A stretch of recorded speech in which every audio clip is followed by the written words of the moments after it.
What's good, people? What's good? What's good? What's going on? Thank you for joining us, man. We back. Legends Talk, man, the podcast that celebrates the heartbeat of basketball culture. From players to coaches, photographers to fans, we explore the voices that shape the game. Join us as we unravel the captivating journeys of those who elevate basketball culture. And today, you know what I'm saying, we got a legendary figure joining us today. You know what I'm saying, the remarkable Norm Richardson, a basketball standout who conquered both the courts and coaching realms with accolades like being a former NBA and overseas pro, winning the Haggerty Award, honorable mention All America, America East Conference Player of the Year, and successful coaching career. Norm's impact on basketball culture is nothing short of legendary. So, with all due respect, man, and with no further ado, you know what I'm saying, we got my guy coming on. But before that, man, we gotta show love to Soul Pack, man. Soul Pack is an incredible bag company, man. If you haven't heard of Soul Pack yet, make sure you go to thesoulpack.com, order your bag today. Soul Pack. Yeah, we got our first NBA bag, and people are like, yo, that's crazy, man. I remember coming home and telling my mom, I was like, yo, mom, we made it. We created a backpack for Allen Iverson. I seen that Soul Pack, they had these bags. I thought they were pretty fly. We reach out to that true baller, right? The person that wakes up at 5 in the morning and dedicates their whole lives for the love of what you do. My name is Mike Sala. I'm the founder and CEO of Soul Pack, and this is my hustle. Again, man, go to thesoulpack.com and get yours today. With no further ado, man, welcome to Legends Talk. Let's get right into it.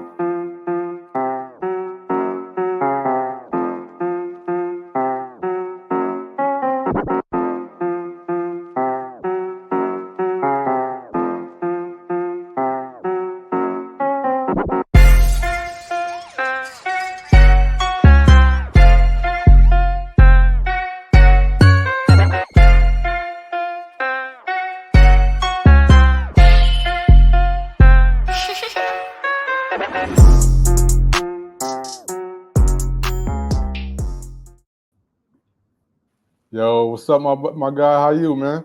What's up, brother, man? I'm good. I'm happy to be on the show. Happy to catch up with you, man. This is good. So thanks for having me, man. Hey, man, thank you very much, man, for granting us this opportunity.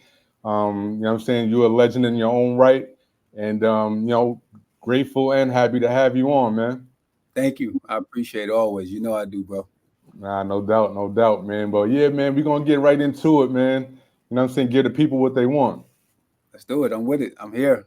Let's All right, no doubt, man, no doubt. So, you know what I'm saying? First of all, man, you know what I'm saying, I'll let you kind of introduce yourself, but it's no secret, man, that you're from Coney Island. You're from the Coney Island section of Brooklyn. Tell me a little bit about, what it was like and growing up in Coney Island during the 80s and 90s, and you know what I'm saying, and who introduced you to the game? Well, I mean, obviously, most people will say the same thing about their neighborhoods that they came up with. It was just a lot of fun, right? A lot of fun. Just hanging with friends and being introduced to so many different things coming from that community that's small and tight knit, right? Because Coney Island is such a small community. Everyone knows everyone. So it was obviously a lot of fun. We did a lot of things that most of the people around other communities did: play tag, kick the can, and all the things that young kids did in New York growing up. And so that was a lot of fun. And but I had an older brother who played basketball. His name is Derek D. Flight Brown. He actually played at Providence College, and he was an outstanding player. Growing up, and I just followed in his footsteps. He played at Grady High School, so I followed his footsteps. Went on to Grady to play after him, and then he wound up going to play in JUCO, and then Providence College, and had many years overseas as well. So, he introduced me to the game. He kind of taught me how to play the game along with some others. But he was the biggest influence that I had when it came to the game of basketball, and I always appreciate my big brother for that. Nah, that's fire, man. How much older was your big brother? He's 5 years older than me, so he was a bit older than me. So we weren't able to, connect in high school and play together. So like he was almost like a father figure to me, to be honest. Just everywhere he went, I was right behind him, just trying to mimic whatever he did. And it was definitely good to have him around. He kept me out of a lot of trouble. He made sure he kept me on a straight path. He was a straight guy. He didn't hang out, he didn't drink, he didn't smoke. So, I just wanted to be like him, and I'm very grateful that he didn't do any of those things, because it's no telling what I would have did if I saw him doing some of those things. So, again, I'm very thankful to have a big brother like that. Nah, that's a fact, man. Once you had like like an in-house role model, you know what I'm saying? And a lot of kids growing up don't have that. So I know you're grateful for that. Oh, for sure, no doubt about it. No doubt about it. Right. So other than your brother, right? Who were some of the guys that you kind of looked up to in the neighborhood or outside the neighborhood that kind of inspired you to live out your wildest dreams on the basketball court? Well, in Coney Island, it was a huge, like I said earlier, it's a small community, but it's a huge basketball community. So we had so many different people from the neighborhood that played basketball and that had an impact on not just myself but other guys that was coming up in that neighborhood. But the one guy that I tell people all the time that was a huge influence, other than my brother, he also played at Grady High School, and he also was an outstanding high school player and went on to play at college, is Maurice Brown. They call him Fresh. He played at St. John's for 4 years, and he had a huge impact, and he really was influential on me. As far as falling in love with the game along with my brother. I always tell people Mo Brown was the first guy from my neighborhood that I saw have someone coming up to our building that I saw on TV, Lou Conaseca, when he was recruiting him. I've never seen anybody that was on TV in person. And then Lou Conaseca walked in our building one day, and I instantly wanted to have that happen to me. And so he's like the other guy who really, really had a huge impact on my playing career. And also Stephon Marbury. Steph, although him and I are similar in age, he was such a big deal coming up that he influenced all of us. I call him, his whole family was obviously like a legendary family in New York City. But to me, he's like the godfather of our community when it comes to the basketball. He kind of made all of us believe that we can make it at the professional level because he was the first one to get there. So I was heavily influenced by those three guys, amongst others, but those three are pretty much the people that stand out and who got me connected to the game. Definitely, man. Shout out to Steph, man. Stephon Marbury, New York City icon. So I mean, you guys lived in the same environment. You know what I'm saying? Did you guys? I'm saying, like, come outside together, shoot a, you know what I'm saying, catch each other on the court. Was there kind of a rivalry? Did you guys work out together at all? Like, how did that go? So it's funny, when I first got into basketball, I heard Stephon's name around our neighborhood, since we were 8 years old. I was hearing about him just because he had a bunch of brothers who were really good, and they were talking about one of the youngest ones that was going to be a phenom. So I heard his name. We didn't live in the same, like, on the same block. He lived on 33rd and I lived on 23rd. So at that age, we didn't get a chance to connect. Right. And I first bumped into Stephon, or at least from what I remember, the first time I seen Stephon physically, we was at this park called 288. It's a school right in the middle of of his block and my block, and we were playing on these small rims, and I was just out there playing, just having fun. And prior to that, I tried out for a team in Brooklyn, USA.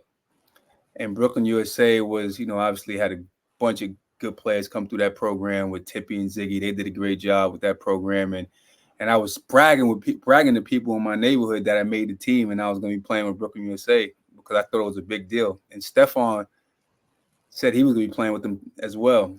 So it was funny that 2 days later, him and I went to a practice that week, and then we wound up playing a game. So we played together as young kids on the same, I guess you can call it AAU team, for about 2 years before he went on and left and went to the Gauchos, and I went my way to Riverside Church and stuff like that. But we didn't play much as kids in the neighborhood. Like he was always so much better than all of us. So he played with the older guys. But when we got to high school, he played at Lincoln, I played at Grady, and during that time they were both powerhouses and we were rivalries. So we got a chance to play against each other during that time. And obviously me and Steph hung out a ton when we were kids. Now, you talked about the rivalry, right? You went to Grady High School, legendary in its own right in Brooklyn. Yep. And you guys had a pretty intense rivalry with Lincoln High School. What made you actually go to Grady? Well, your brother, you said earlier your brother went to Grady, but was that the determining factor? And how was your 4 years at Grady? I mean, my brother going to Grady, along with the other guy, Mo Brown, that I mentioned earlier, those two going to, my brother sealed the deal. And Mo Brown was obviously a huge influence on me going to Grady. I got a chance to meet Jack Ringle, who was the legendary coach for Grady High School when I was a young kid, because my brother played there. And I knew I was going to Grady. And the other reason, I didn't want to play with none of the Marburys. I just didn't want to play with Stephon. I wanted to play against him because they just ran the entire Lincoln program. And I thought if I played with another team, I would get an opportunity to have more looks, and then not understanding how, the landscape of it is. If I would play with Steph, I probably would have had just as many looks or more, just because he brought so much attention. But I didn't think about it that way. I wanted to play with my brother played, and I wanted to play against Stephon and, have that competition thing. So yeah, my brother was a huge influence. And my 4 years at Grady was fantastic. I mean, we had some really good teams. I played with some phenomenal players. Ty Grant was on my team. We had a guy named Joe Hoover. Yeah, Ty Grant. Shout out to Ty Grant. He's out of his mind. That's my boy. That's my guy, though. Joe Hoover, who also was a Division I player. We had a guy, Roberto Giddens, who played with me at Hofstra.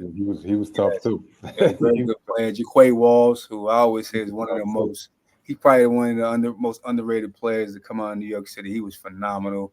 So we had – and Carl Sanders. So we had a bunch of guys who was Division I players that I had a chance to play with at Grady, and we had some good teams. Played against some good teams. We had some good years.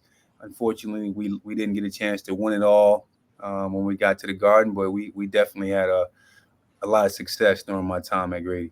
Yeah, no doubt, man. Those are some pretty incredible names that you named. So I'm sure, tryouts and all of that, just playing in that gym. Fighting for playing time, you know what I'm saying? That could probably get pretty intense in there. Oh, it was great. It was crazy because back then, you go try for a high school team, you probably have 100 guys coming the first day of trial. And how they did it back then was if you were making it to the next round, they would put your name on a list right in front of the gym.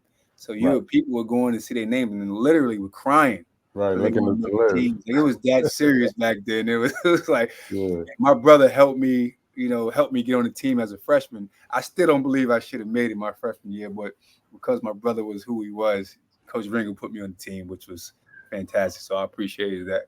I don't know what they doing nowadays. They send an email or something. I don't know what they do now, man. The way they do things now is totally different. I don't knock it. It is what it is. They send a telegram. I don't know what they doing. I don't think they do trials anymore, do they? I don't know if they do it anymore. Hey, your guess is as good as mine. But hey, man, just about every kid who actually picks up a basketball, man, dreams of one day being an NBA player, right? At what point in your development did that dream start to transform and start becoming a realistic goal for you? Well, not early. I never thought, back then, very few people, you had to be as good as Stephon Marbury to think about the NBA at an early age. We were just playing basketball just because it was a fun sport to play. And we were hoping just to get a scholarship to go to college. So I really never thought about the NBA up until I got, maybe to my sophomore year in college. But prior to that, I was just playing, having fun, hoping I would get a scholarship to go to college. And but as I got older, and again, we can talk about it if you want to talk about it now or later. But once I got to college, I started playing well and started hearing rumblings that I had a chance to be an NBA player, and that's when I began to really focus on that, that level of basketball. Well, we almost did to the Hofstra part, but what I'm Okay. saying with regards to high school basketball recruiting, Mhm. we know that you ultimately went to Hofstra, but at that time, which other schools were in the race? You know what I'm saying, and what made you actually select Hofstra as your destination? Well, I wasn't heavily recruited in high school. It was I was giggled now as I get older. I played on such a great AAU team. Like I played with, Meta World Peace, Ron Artest, whatever he wants to be called today. Elton Brand, Eric Barkley, Anthony Glover. I mean, he was On that team. That was literally yes. one of the best teams ever assembled. Oh, it was incredible, right? We had Willie Dirsch. We had so many unbelievable players on this team. Chutney Gray. I mean, I can go on and on with the list. And so I played with all these good players, and I played well when I was on the AU circuit with them. But for whatever reason, I never got heavily recruited. And I mean, some of it could have been just because I was just a very thin kid, and back then guys are they looked at that size as a as a as a big deal. If Right, you right. didn't have great size, some people didn't think you can play Division I basketball. So I didn't get heavily recruited. And the funny story with the Hofstra situation was, so I had Cleveland State, uh, East Carolina, West Virginia, and one other school was recruiting me. I think it was Iona at the time, and Hofstra wasn't involved at all, Mm, and they weren't like known on the on the at on the college level at that time. I think Speedy Claxton kind of signed there and kind of gave him some type of notoriety, but no one really knew what Hofstra was. I know I didn't know what Hofstra was, and I was from New York City. But Roberto Giddens, who was, like I said, my high school teammate, he signed with them early on, and he was a big time recruit. I mean, everyone was looking at him from the Big East, and he signed with Hofstra. And I wanted to play with someone I knew. I was like, I right. want to play with somebody I knew, and I knew him well. We were close friends, so I remember calling Jack Ringo and asking him would they be interested in recruiting me. And Jay Wright was the coach at the time, and he was not interested in recruiting me. He didn't want anything to do with me. He had a guy that went there from Philly named Joe Brown, who was a really good player from Philly, and he didn't think I would have a chance to play if I went to Hofstra. So he had no interest in me. And I believe it or not, I just kept calling Jack Ringo and kept asking him to stay on Jay Wright to recruit me. He finally came out to see me play. And I don't think I played that well, but I think I played well enough for him to eventually offer me a scholarship. And that's kind of how I wound up signing with Hofstra. So I wasn't very heavily recruited coming out of high school. Hey man, that's tough, man. That speaks to your perseverance, your fight. You know what I'm saying, to get that scholarship, man. And Right. what I'm saying, you did it. But it's no secret that you had a great career at Hofstra. A mid major with a reputation for having some tough players, including like you said, Speedy Claxton. And you were coached by Jay Wright, who's a legend. Legendary Villanova head coach. But how was Jay Wright? Once you got to Hofstra, how was Jay Wright able to like prepare you for the greatness that was to come? I mean, at the time, I had no idea that he was preparing not just myself, but all of us just for, I mean, for life 40 years down the line. He was an outstanding leader. I mean, probably the greatest leader I've ever been around. Like he just knew how to get the most out of all of his players. He was just that good at it. And again, he was a pain in the ass, right, to play for because when you're young and you got someone pushing you and someone that's trying to teach you discipline and structure, you kind of fight back on it a bit. But I look back at it now and I find myself doing the same things with my players, our players that we coach today. That he taught me. I stole a lot of his gems and I use those today. and he was a fantastic guy to play with. To play for. He's a humble soul. Very humble.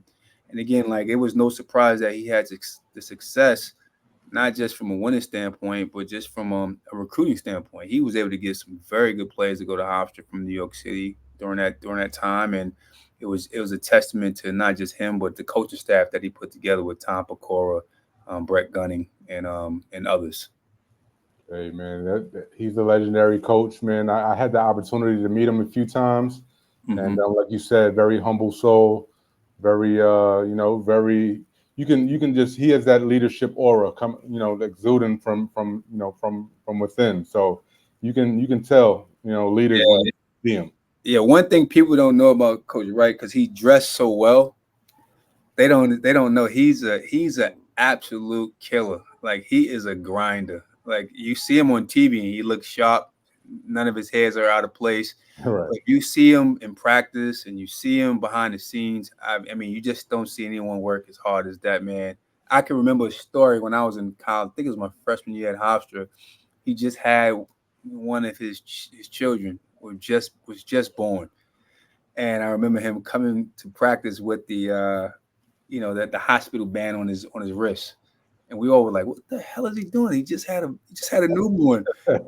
Practice, like screaming at us to get down in a defensive stance. So that kind of told me everything I needed to know about him. That he was going to have big success in this game because he was dedicated and he was determined to do whatever it take to get where he is today. That's crazy. Just had a baby and back in the trenches with y'all. No, right back in the trenches. It was great. It was great. Yeah, That's fire, man. enjoyed that. So the Haggerty Award, man. Tell me about winning that, man. For those that don't know, man, that's a pretty big deal. Especially in the metro area. Tell me about winning that award and exactly like what it meant to you at that time. Well, it meant a ton to me. Again, playing at Hofstra, when I got to Hofstra, I was a guy that was coming off the bench and wasn't playing much, and I had to slowly earn my position, and from going from that to being a starter for my next 3 years, and just grinding it out. It was very like it was I was very grateful to have the chance to win that award over some very good players for the metropolitan area. Speedy Claxton won it the year before, which kind of put our school on the map. So I was thrilled to have won it the next year, just to continue that tradition with Hofstra University. And again, I had to give credit to our staff, the guys I play with, because I tell you, man, those guys helped me a ton. Jay Hernandez, uh, Roberto Giddens, Rick Apodaca, all those guys I played with during that time, really made it a lot easier for me, especially when Speedy left, who made it the easiest for us because he was such an incredible player. Those guys just made it easier for me my senior year, and you know, us winning the conference championship, and you know, winning 26 games that year, kind of took me over the hump, and to eventually win that award over some incredible players during that time. That's fire, man. Hey, Yeah. and yeah, that at that time, the competition, just around the city, just around the area, was, hey, man, second to none. So you won the award over some reputable names. But we mentioned we talk about Speedy, man. I think he was maybe about a year or two older, or was it a year or two? Was it a He was year? Or, he was a year older than me, so he okay, did. I played 3 years with Speedy at Hofstra, and okay. So I mean, in terms of Speedy, man, how were you guys able to motivate each other? And did you guys ever share those dreams about being an NBA player together, or was that did that come later for you?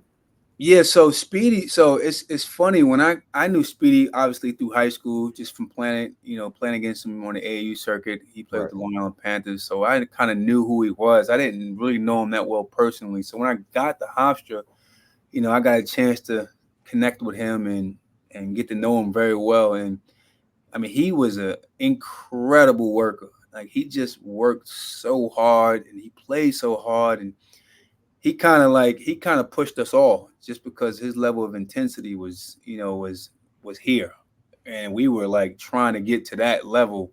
And again, he had a huge impact on me as well because you know a guy playing at Hofstra and becoming a first round pick, kind of gave me the confidence that maybe I can do the same thing he did. I can play at that level as well. So as he started to gain more notoriety and people started to come out and watch him.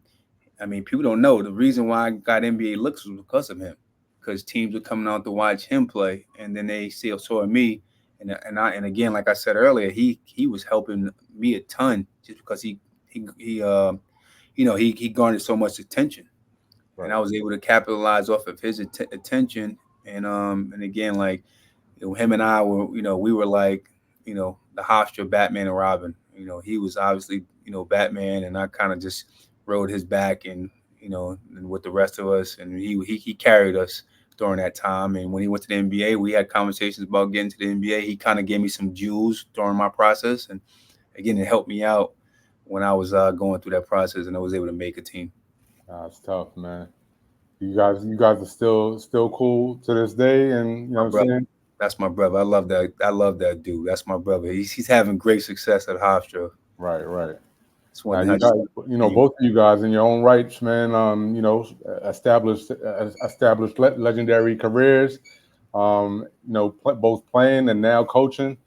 Salute to both of you guys, man.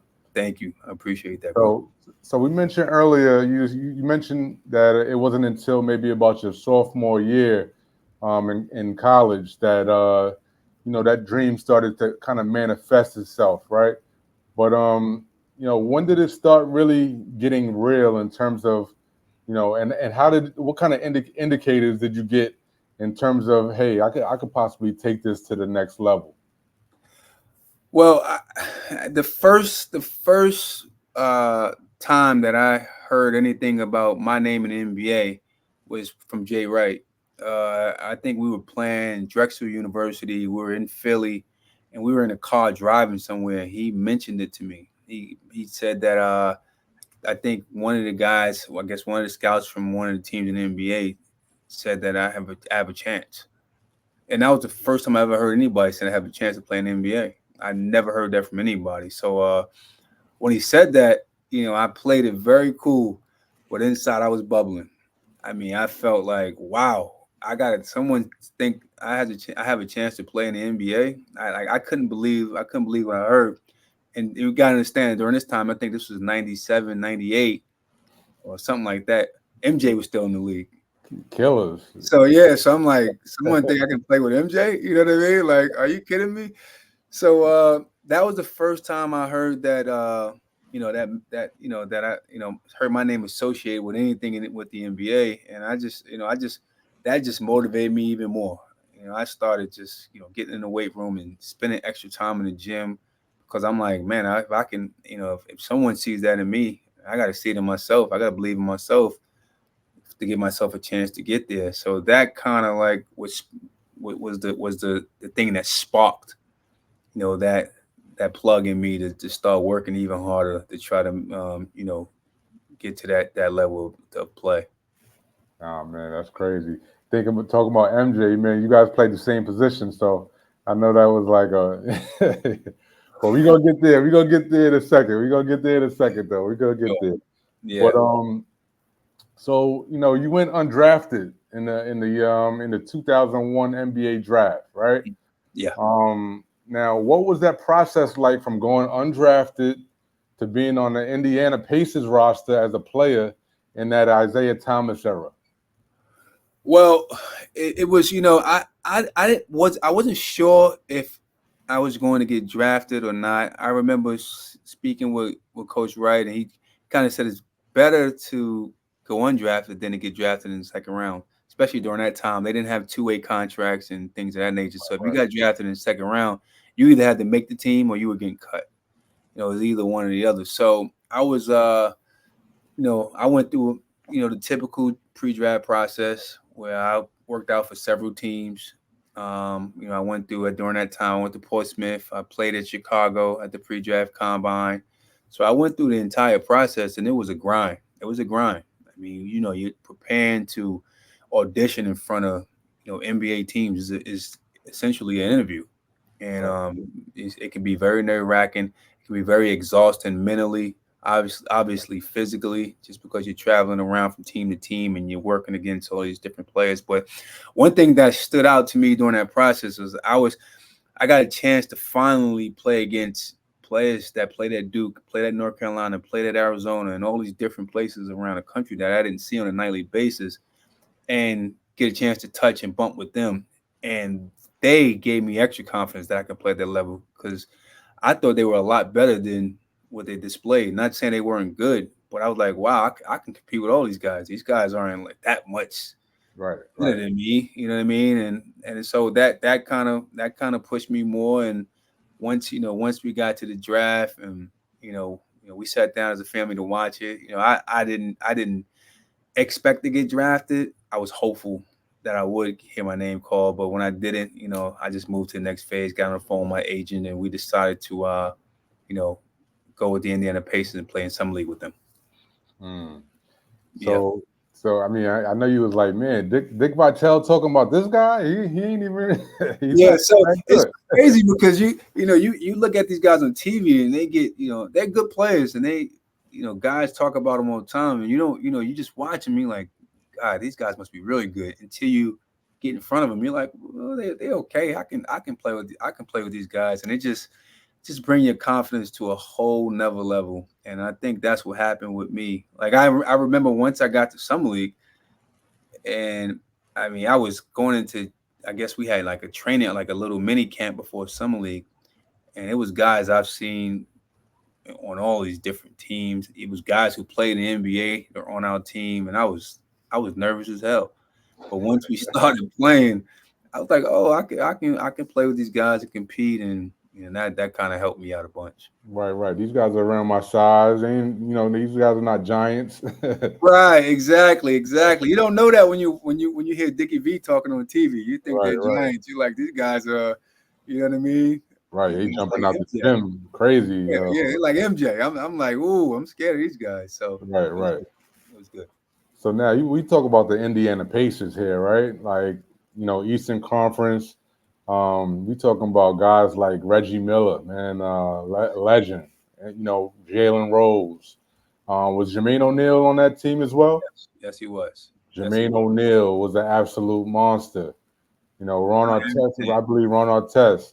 No, Ron wasn't on that team with me. Okay. Al Harrington is on that team. Al Harrington, and others, man. Tell me about the first time kind of meeting those guys and kind of building, once you've already made the team and kind of building that camaraderie. What was that like? So it was crazy because just to give some brief information on how I got there. It was, obviously playing in the summer league. We had a guy that was, who had played a couple of years in the NBA on that summer league roster named Adrian Griffin, who's a head coach in the NBA with the Milwaukee Bucks, and he's an outstanding coach around, that's been around the league for many years. So he was on the team, and he was starting in front of me. Like we played our first game in summer league, and he wound up signing a contract with the Boston Celtics and leaving, which opened up a starting spot for me.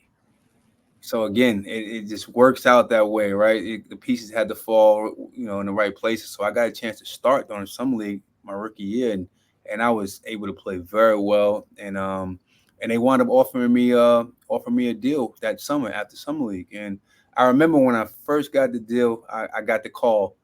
I bust out crying. Like it was one of the most emotional days, of my life. It just was, I couldn't believe it. I got a call that I was making the Indiana Pacers. I knew what all that entailed, right? Playing with Reggie Miller, who I looked up to, who used to kill our Knicks when we were coming up. Right, playing with about to play with Jalen Rose. Yeah, exactly. Yeah, all of that. Jalen Rose, who I watched during the Fab 5 days, who I was a huge fan of. Jamal Tinsley got drafted with them, and I was very close to Jamal Tinsley because he played with me when I was with Stephon Marbury, Brooklyn USA team years ago. So I was about to play with a close friend of mine, Al Harrington. I knew for years because he was from the New York area. So I was extremely excited for the opportunity, but I was also emotional because I actually made it, and I couldn't believe I made it. And then I, get to when you get to camp, you meet those guys. Isaiah Thomas is the head coach.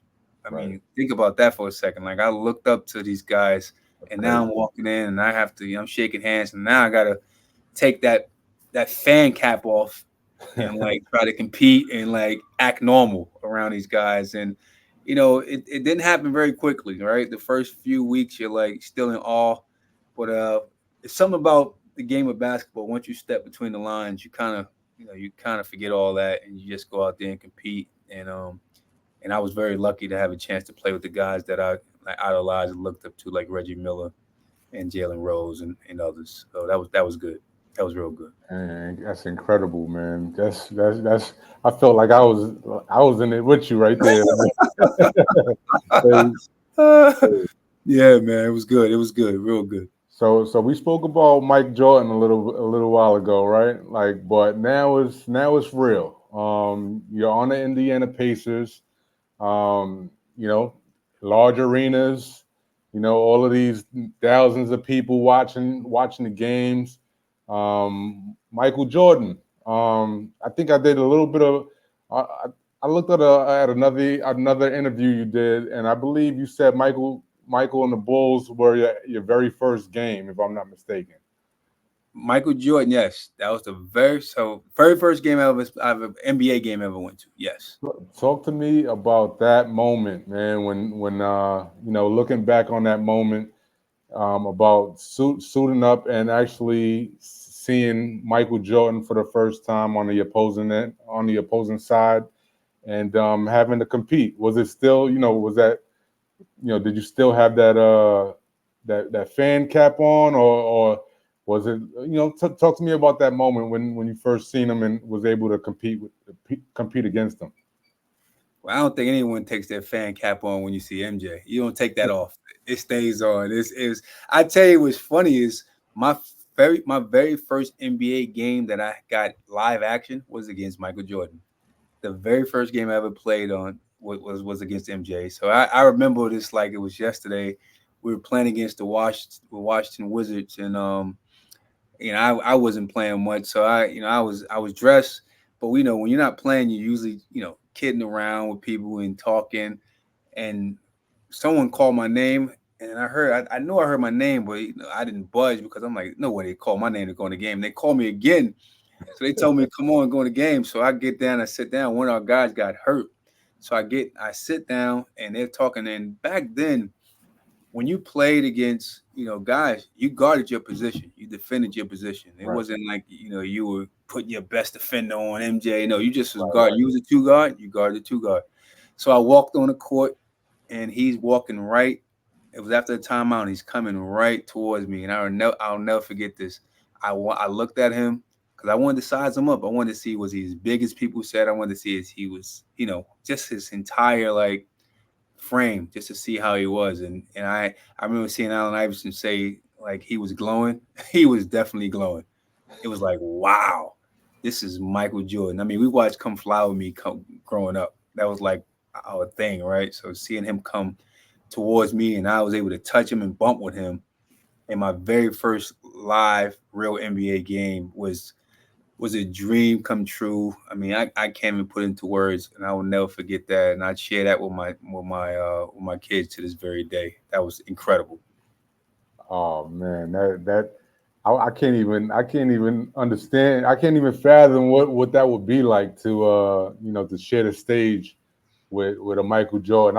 I probably wouldn't even want to get in the game.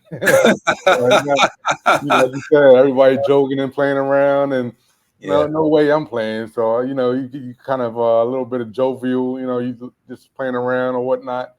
If they'd have called my name, I'd have probably Oh man, I'd have been no crazy. doubt, no doubt about it. It was a moment that I would cherish. Don't believe that. I'm never gonna forget that moment as long as I live.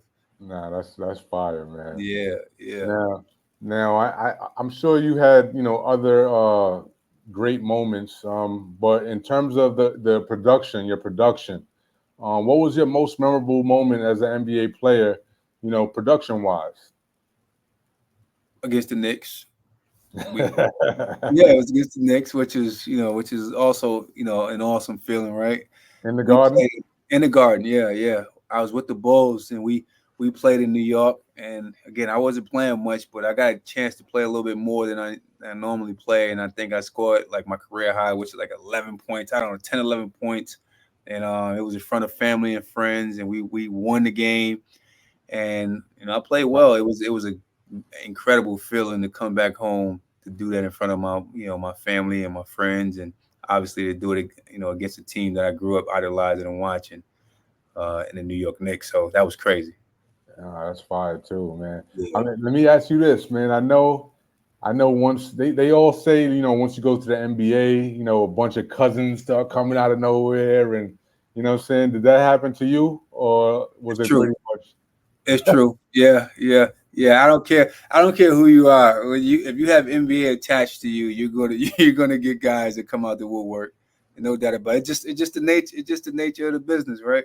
yeah. The guys see NBA, and the first thing they think of is, well, I don't know what the first thing they think of. I guess, Cuzzo, what's up? yeah, yeah, yeah, yeah. So you get some people to start coming out the woodwork and start reaching out. But I was lucky because I mean, I'm not. I just always was just being me. I didn't care if they came out the woodwork or not. I was usually in contact with everybody all the time anyway. I never like disappeared on nobody and started acting funny. So when they did come out the woodwork, I was usually honest and straight up with them anyway. Well, so I think if you're honest and you're straight up with people, eventually all that stardom or what they think would fade. They don't care about Right, right. I ain't got nothing for you. it. Yeah,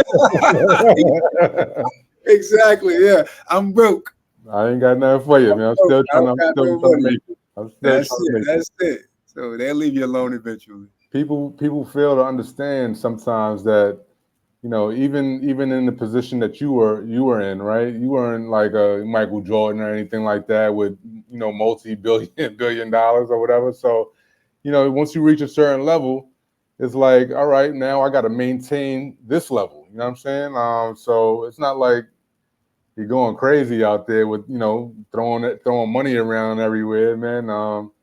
But yeah, man, it's One thing crazy. I do understand is I understand why people that that don't come into that type of, I guess, money will act that way just because they don't they just never had it. So I Right, get why they do it. So you got to kind of explain it to. That's what I usually do. I explain it right, instead of right, trying to hide and run away from. right. Now you got to. You got Yeah, you got to explain yeah, it. no doubt about it. Now, now when after your tenure with the Bulls, you went overseas. Is that correct? I did. Yep. Now you played in countries like Italy, Serbia, France, Germany, and Poland, to name a few. Well, which stop along the way was your favorite? And if you can rewind the time and go back, what would you do differently? That's a great question. If I can rewind the time, I would have, I would have stayed in Italy. I mean, Mm, looking back, it was a fantastic setup, but I was just so immature at the time. I miss home. I didn't enjoy my time there at all. And when I look back, I was living on the beach. It was incredible setup. The team was a great team. They obviously paid well. The league was great. I had a bunch of people that I knew from New York that was playing in the Italian league at the time. So I could have connected with all those people, but I just didn't enjoy my first few years in Europe. It just wasn't enjoyable to me just because I just missed home. It was a culture shock.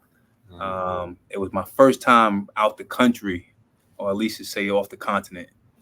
And I just didn't enjoy it. But as I got older, I started to enjoy it a lot more, and things slowed down for me. And Germany wound up probably being my favorite place to play. Now you kind of touched on what my next question was going to be, right? Like how were you able to cope with the different barriers weighing against you? Like you mentioned, culture difference, language. You don't speak the language. How were you able to cope with? I mean, I'm sure you said you didn't have a great time there, but you were able to kind of withstand years, your career out there, that lasted, a few years. But how were you able to cope with all of those different barriers, man? And did you ever get to a point where you were kind of comfortable with, being away from home and, being the American out there? Oh yeah, yeah, no doubt about it. Like over time, it's all about maturity. It's all about maturity. You have to embrace their culture. That's the one thing that I know years ago that Americans struggle with is embracing other people culture. Right. We want to go over in Europe and have them, you know, start acting like they're American. And Follow that's Ali. Follow Ali. I'm from New York. I'm from yeah, New yeah, yeah. York. Why nobody speak English? Why y'all don't serve regular pasta? Right, All the stuff that we're like spoiled to right, have here in the States. I mean, they got great things over there. I mean, as well, their things are incredible. And I just wasn't mature enough to recognize that my first 2 or 3 years in Europe. But as I matured and got older, with the help of American teammates and people that I knew over there, and I was just able to start embracing the culture and enjoying the culture and trying new things and traveling around Europe, and I just fell in love with it, later on in my life, and I actually started, I lived there afterwards. right, right. Now we mentioned some of the countries that you played in, Germany, Poland. How was the food out there, in terms of, like, like you mentioned, everyone that's American wants it, hey, what is this, or whatever the case may be. How was the food, and how were you able to kind of adjust yourself to that? My first my first 6 months in Europe, all I ate was McDonald's. I tell you, I even was at McDonald's every day. even the That's it. McDonald's is different out there, right? Man, everything tastes different. I was at McDonald's. I was like, I don't like the burgers. I went to KFC. I didn't like the chicken. I'm like, it was everything was a complaint. So I just tried to find any American style restaurant that was in Europe. But again, like the food was fantastic. The food was great. It was all about trying different things and embracing it. That's what it was all about. Once I did that, I was able to eat. Actually, to be honest, their food is a bit fresher than it is in the States. Right, right. I thought at least, like they got some fresh vegetables, fresh fruit, and back then I just didn't think that until I got a little older, and then I started just trying different things. And the food, trust me, is fantastic, especially in Italy. Yeah, I didn't mention Italy because Oh, they got that yes. good chicken parm out there. I don't know. Woo. I tell you what Italy got that a lot of people don't know is some incredible like seafood. Yeah, I'm sure. I'm sure all of the food out there is fresh, and they just it sounds like they got some good food out there. I like Italian food anyway, so. Yeah, it's good. Right. It's real good. You would love it. So in 2009, 2010, your playing career came to an end. I believe you were in Germany. Yes. How did you know it was your time to kind of put the ball down? I'm not quite sure if it was an injury, or was it a situation where they just didn't resign you, or just kind of looking at the talent, and did you kind of lose a step, or what was it that actually um, put said that, hey, maybe it's time to put the ball down? Well, it was a combination of all of it. All of it. Like I got the year before I got hurt in Germany, and I was out for like 2 months, and it was a gift and a curse because during that 2 month period, I started to see the game from a different scope, and it kind of helped me realize that I wanted to coach. Mm-hmm. So I started thinking like, all right, maybe I'm at the end of my rope. What do I want to do next? And it was during that time that I was injured for that 2 month period. And once that season was done, I was struggling finding a team. And I was home for a while. I was going back and forth to Europe because I knew someone there that I was close with that I was visiting. So just trying to stay in shape. And then I got a chance to play my last season in Bremerhaven. And again, like I wasn't, I lost a step because I was out so long. I was getting older. I was injured the year before, and I just didn't play great. And I remember after that year, I was like, I'm done. I'm not playing anymore. I want to try to transition into something else. So I contacted my agent and just told him I'm not going to try to play anymore. I want to try to get into coaching, and that's when I started, visiting different coaches and searching for coaching jobs. Tough, man. I think you got your first coaching job overseas, coaching a pro team. Man, tell me about that. And what was the kind of inspiration behind, trying to?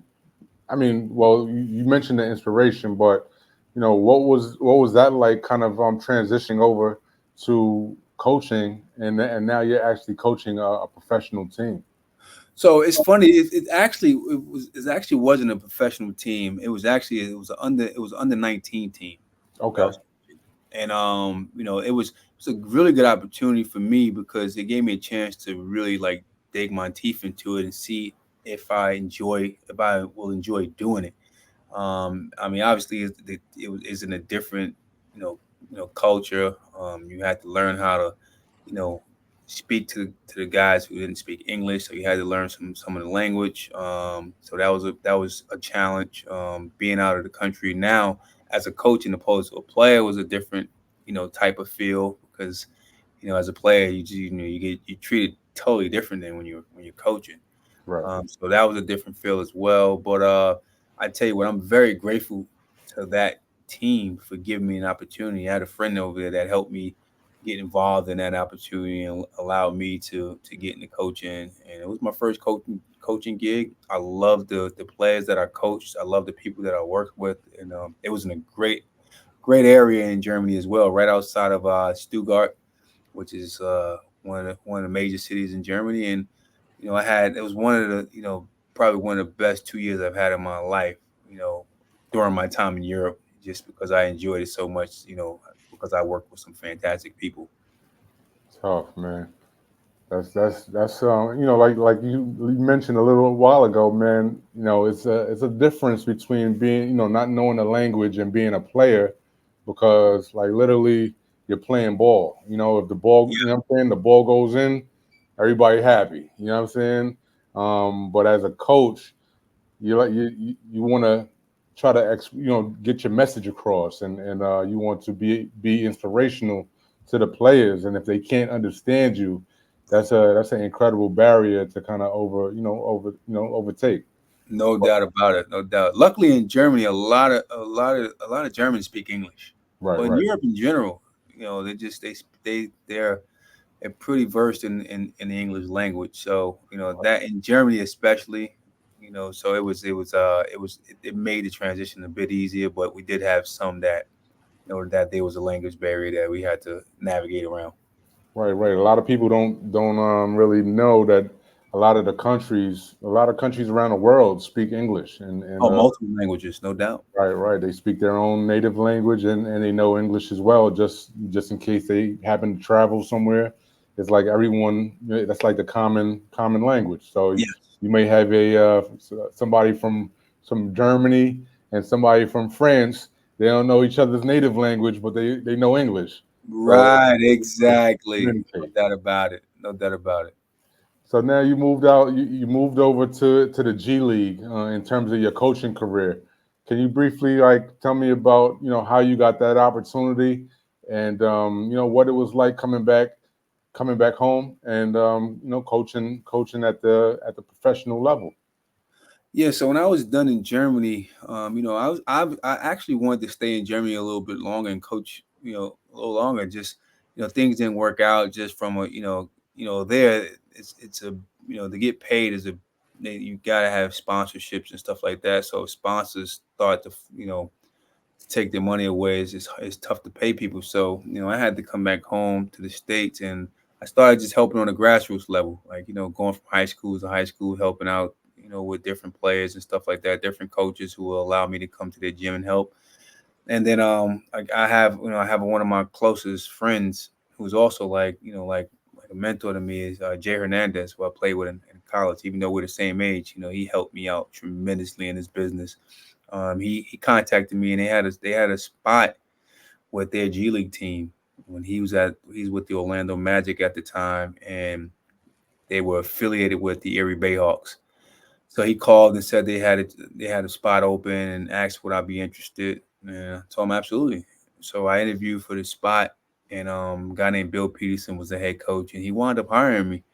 And I got hired, and I mean it was probably one of the most it's probably the most one of the most important years in my coaching career because it was very unfortunate that when I was coaching with Bill Peterson, he went down with an injury that year halfway through the season, and it forced me to be the interim head coach in the Right. G League or the D League at the time, and it gave me vast experience. I mean, I was able to run NBA sets, learn NBA language, coach NBA players, that was assigned to us. So and coach against NBA players. It was just a fantastic experience, and under unfortunate situation. But that's why I'm always grateful to Bill Peterson because not only when he got hurt, he helped me a ton during that process when he was out, and I was able to to gain valuable experience. So Jay Hernandez and Coach Bill Peterson was instrumental in me start my career in the G League. Tough, man. And like everyone says, man, everything happens for a reason. And so, when he went down with that injury, you stepped into that interim position. Now you were able to gain that experience as the head coach, and maybe use that as leverage into your next position. Can you tell me about a little bit about the position in Charlotte, that you took, on the coaching staff in Charlotte? Yeah, so yeah. Prior to that, after Erie, I bounced around the G League for a little bit. I went to Fort Wayne, and I was in Fort Wayne for 3 years as an assistant with their G League team, and then the pandemic came, right? Pandemic came, so things just you know went just stopped, and so we wasn't sure what we were doing, and they had like the bubble for the NBA bubble, and they also had a G League bubble, and Jay Hernandez was coaching the Greensboro Swarm, which is the G League affiliate of the Charlotte Hornets in the G League bubble, and he asked what I did I want to be, a part of the staff. And I'm like, absolutely, I'll work with you in the bubble, and I got a chance to coach 6 weeks in the bubble with the Greensboro Swarm, and during that time, I got a chance to connect with guys on a Hornet staff.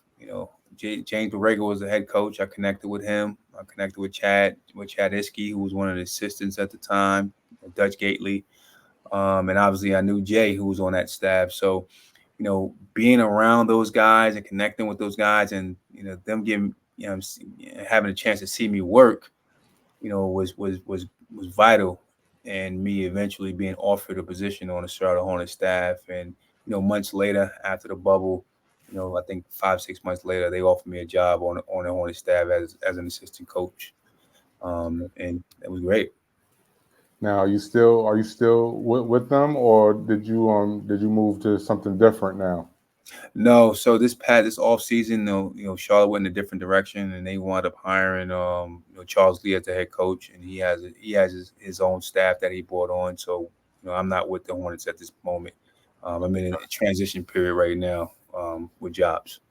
Right, right. So now, you know what I'm saying? Definitely want to be respectful of your time. We're running in, closing in on the hour time period. But I did have a question, man. In terms of looking back on your journey, your entire career, what advice would you give, a youngster that's in a similar position that you were in, that would like to maybe follow in the similar footsteps that you were able to take? What kind of advice would you give that player?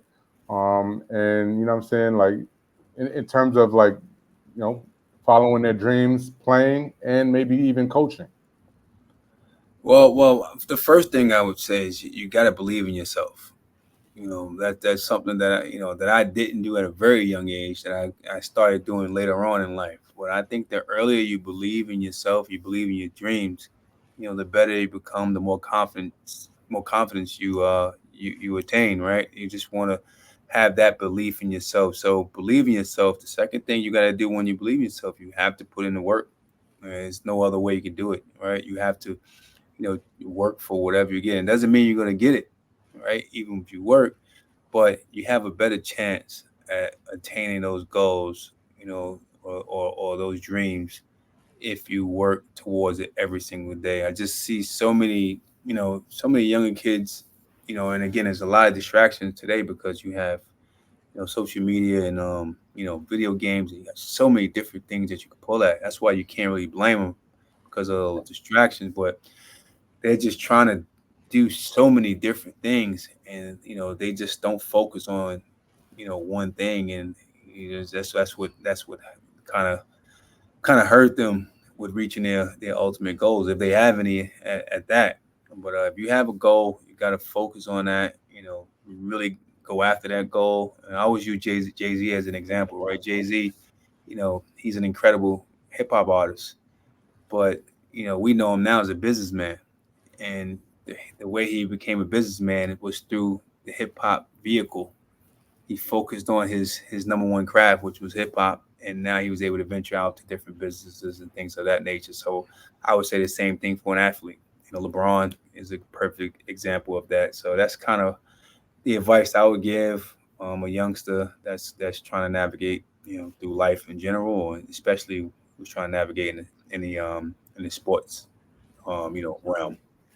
No, that's a fact, man. Like you said, you got to put in the work. If you don't put in the work, there's almost, that can guarantee you that you won't get, it can it you can guarantee you won't get it. right, Absolutely, right. no But doubt about it. if you do put the work in, there's a possibility that you may live out those dreams and become the player and or coach that you want. But It's like my boy Jay Hernandez always say, the hard work is just the price of admission, man. and with that, man, Norm, thank you so much, man, for this interview. I really appreciate it, man. You're a legend. You know what I'm saying? Brooklyn, Coney Island, Hofstra, you know what I'm saying? The list goes on, man. NBA, overseas. You've done a tremendous job, man. You're a great guy. You've always anybody that mentions you always leads with you being a great person. And so with that, man, I thank you. Thank you for joining me on this edition of Legends Talk, man. And yeah, man, I appreciate you. Thank you for having me, man. This was great. Always good catching up with you, my brother. And hopefully I get to see you soon when I'm up north, man. I'd love to Yeah, see let's you. do it. Let's do it. Let's get together, man, and you know what I'm saying, make something happen. Absolutely, man. Thank you, man. Have a good one, all right, brother? Thank you, champ. Appreciate you. No doubt. There you have it. There you have it, man. A legend, Norm Richardson, man. That Michael Jordan story is crazy.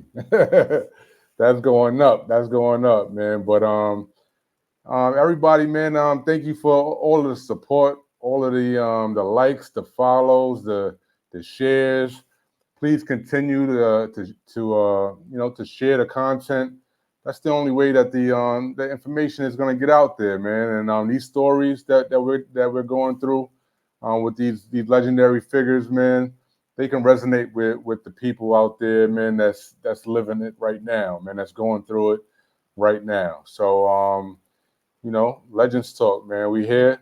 Next week we coming back with a new, another person that's legendary in their own right, man. And in the beginning I said, players, fans, photographers, just anybody that really put their stamp on this game is fair game. So you never know who's gonna come up to Legends Talk, man. But today, Norm Richardson, man, appreciate you, man. And we out of here, man. Thank you.